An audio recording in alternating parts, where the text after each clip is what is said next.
سږکال زموږ 50 ولسوالۍ د برېښنا شرکت په خپله بودیجه باندې تر کار لاندې دي چې 50 ولسوالیو ته موږ برقي شبکه رسوو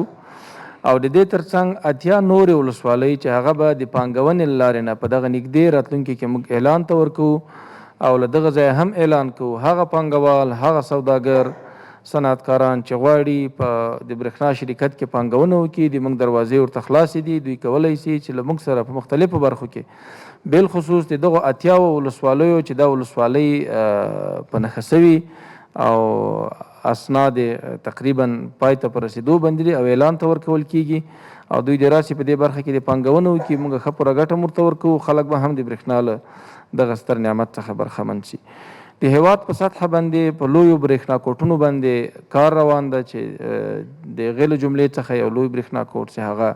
د پل هاشمي برېښنا کوټ ده په هرات کې ده او موږ د دغه برېښنا کوټ د نشتون له امله موږ صنعتکاران او ولسونه له ډېرو لویو ستونزو سره مخ دي. د دغه برېښنا کوټ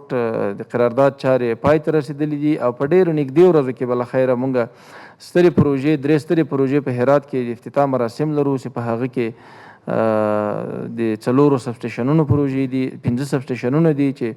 4 د هرات ولسوالۍ چې ګذره ده کروخ ده او پښتون زرغون ده او چشت شریف ولسوالۍ ده نو دغه 4 ولسوالۍ به عملا له برق سره وصل سي سبسټیشنونو چارې بشپړې سوي دي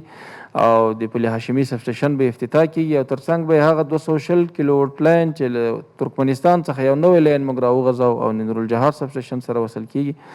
هغه به هم انشاءالله افتتاح شي.